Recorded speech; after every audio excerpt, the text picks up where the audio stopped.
Siwalik. Himalayan നിരകളിൽ ഏറ്റവും തെക്ക് ഭാഗത്ത് കാണപ്പെടുന്ന ഉയരം കുറഞ്ഞ പർവ്വതനിരകളാണ് ഏത്? സിവാലിക്.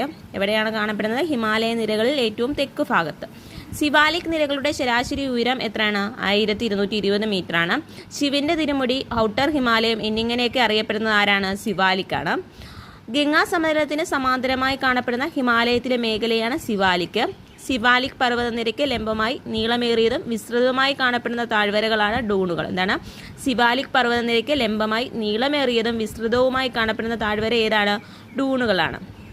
ഇവിടെ കാണപ്പെടുന്ന പ്രധാന ഡൂണുകളാണ് ഡെറാഡൂൺ, കോട്ലി ഡൂൺ, പാഡ്ലി ഡൂൺ. അപ്പം പ്രധാനപ്പെട്ട ഡൂണുകൾ ഏതൊക്കെയാണ് സിവാലിക്ക് കാണപ്പെടുന്നത്? ഡെറാഡൂൺ, കോട്ലി ഡൂൺ, പാഡ്ലി ഡൂൺ. അതുപോലെ സിവാലിക് പ്രദേശത്ത് കാണപ്പെടുന്ന കൃഷിരീതിയാണ് തട്ടുതട്ടായിട്ടുള്ള കൃഷിരീതി. ഈ സിവാലിക് നിരകളിൽ കൃഷി ചെയ്യുന്ന വിളകളാണ് നെല്ല്, ഉരുളൻകിഴങ്ങ്, ചോളം. ഏതൊക്കെയാണ്? നെല്ല്, ഉരുളൻകിഴങ്ങ്, ചോളമാണ് സിവാലിക് നിരകളിൽ കൃഷി ചെയ്യുന്ന വിളകൾ. അതേപോലെ അരുണാചൽ പ്രദേശിലെ ദാഫ്ല, മിറി, മിഷ്മി, ആബോൾ എന്നീ മലനിരകൾ സ്ഥിതി ചെയ്യുന്ന പർവ്വതനിരയാണ് സിവാലിക്. ഏതൊക്കെയാണ്?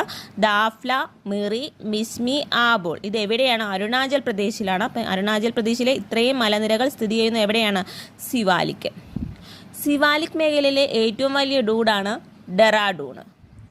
അതേപോലെ ഭൂകമ്പങ്ങളും ഉരുൾപൊട്ടലുകളും കൂടുതലായി അനുഭവപ്പെടുന്ന ഹിമാലയൻ പർവ്വതനിരയാണ് സിവാലിക്. ഡൂൺസ് താഴ്വരയിലെ പ്രധാന വൃക്ഷമാണ് സാൽമരങ്ങൾ. സിവാലിക് മലനിരകൾക്ക് സമാന്തരമായി 8 മുതൽ 16 കിലോമീറ്റർ വരെ പാറക്കഷ്ണങ്ങൾ നിറഞ്ഞ ഇടുങ്ങിയ പ്രദേശമാണ് ബാബർ. സിവാലിക്കിൻ്റെ താഴെ നദികളും അരുവികളും അപ്രത്യക്ഷമാകുന്ന പാറകൾ നിറഞ്ഞ പ്രദേശമാണ് ബാബർ. ബാബർ പ്രദേശത്ത് അപ്രത്യക്ഷമാകുന്ന ജലപ്രവാഹം വീണ്ടും ഉപരിതലത്തിൽ ദൃശ്യമാകുന്ന പ്രദേശമാണ് ടേറായി. ബാബർ പ്രദേശത്തിന് തെക്കായി സസ്യജാലങ്ങൾ തഴച്ചു വളരുന്ന ചതുപ്പ് പ്രദേശമാണ് ടേറായി. ദുധ്വ ദേശീയോദ്യാനം സ്ഥിതി ചെയ്യുന്ന പ്രദേശം എവിടെയാണ്? ടേറായിയാണ്. ഉത്തര മഹാസമുദ്രത്തിന് സമാന്തരമായി ഏറ്റവും വിസ്തൃതമായി കാണപ്പെടുന്ന ഭാഗമാണ് ബംഗർ എന്ന് പറയുന്നത്. ചുണ്ണാമ്പ് കല്ലുകളാൽ സമൃദ്ധമായ ബംഗർ മണ്ണ് അറിയപ്പെടുന്നത് കാംഗർ എന്നാണ്. ഉത്തര മഹാസമുദ്രത്തിലെ പ്രദേശങ്ങളിൽ കാണപ്പെടുന്ന പഴയ എക്കൽ നിക്ഷേപമാണ് ബംഗർ. ഉത്തര മഹാസമുദ്ര പ്രദേശങ്ങളിൽ പുതുതായി നിക്ഷേപിക്കപ്പെടുന്ന എക്കൽ മണ്ണാണ് ഖാദർ. കൃഷിക്ക് ഏറ്റവും അനുയോജ്യമായ മണ്ണാണ് ഏതെന്ന് പറയുന്നത്? ഖാദർ.